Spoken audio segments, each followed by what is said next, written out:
हमारे गांव में मंगरू काका को लोग तिमनचिक्खा काका के नाम से अधिक जानते हैं। हालांकि आजकल मंगरू काका को चलने फिरने में तकलीफ है। साथ ही प्रतिस्पर्धा बढ़ने की वजह से मेहनत भी बढ़ गई है।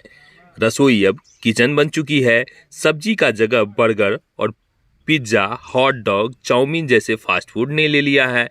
इस फास्ट फूड में सुगंध का नामो निशान नहीं होता है। इसलिए काका जी का तीमन यानी कि सब्जी और चिक्खा यानी चखने का काम मंदा पड़ गया है। कमजोर नाक इस फास्ट फूड को ट्रैक नहीं कर पा रही है। एक जमाने में मंगनू काका के लिए घर की औरतें सब्जियों को मंगरू काका के लिए अलग से रखती थी। घर में यदि स्पेशल सब्जी बन गया तो फिर उसका इंतजार भी करती थी।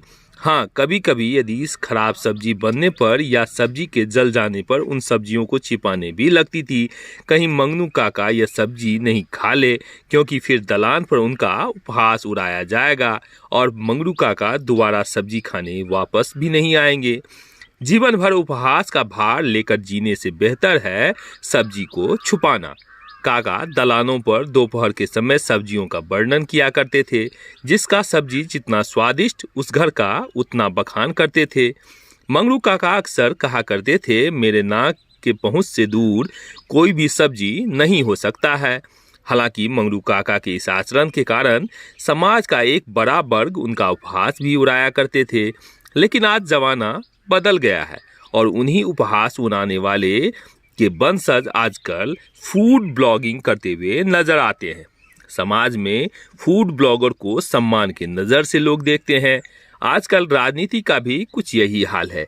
लेटेस्ट टेक्नोलॉजी ने दल बदलुओं को अपॉर्चुनिस्ट बना दिया है। नेता समय समय पर सब्जियों का टेस्ट करने के लिए दूसरे दलों में सदस्यता लेते रहते हैं। जब तक सब्जी अच्छी बनी तब तक दलानों पर तारीफ होती रहती है। जैसे ही सब्जी के चलने की दुर्गंध आती है, नेताजी दूसरे रसोई यानी दूसरे दलों की तरफ दौड़ पड़ते हैं। नेताजी का नाक मंगरू काका के नाक की तरह आज भी काम करती है, जिसके जद से कोई भी सब्जी नहीं बच पाती है। सेल्फी खूबसूरत शब्द बन गया है। लोग एक दूसरे से चिपक कर सेल्फी लेने लगे हैं। पहले स्वार्थी से लोग दूर भागते नजर आते थे। आजकल फूड ब्लॉगर और सेल्फी लेने वालों का संख्या बढ़ गया है। इसलिए इस आर्टिकल का कोई मायने नहीं है।